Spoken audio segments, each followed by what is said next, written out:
Something that is absolutely insane is the price of printer ink. For reference, I have a Canon MG2500, which is not a great printer, but it does the job. The ink alone costs about $60, which is more than the printer itself.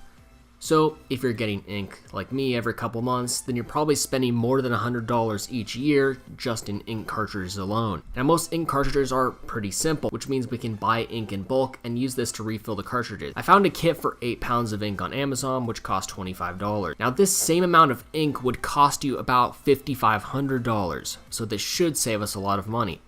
Let's look at the printer cartridges I have. Now this printer has all colors in one, which means it's to basically prevent tampering. However, peeling off the sticker shows us the 3 circles with indents, which denote the ink wells.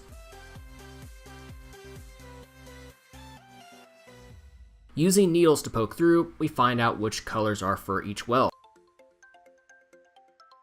This one is for magenta, and this one is cyan. Now we can open up the magenta, cyan, and yellow bottles. We'll need only about 15 milliliters of ink. Typically, ink cartridges hold about 20 milliliters.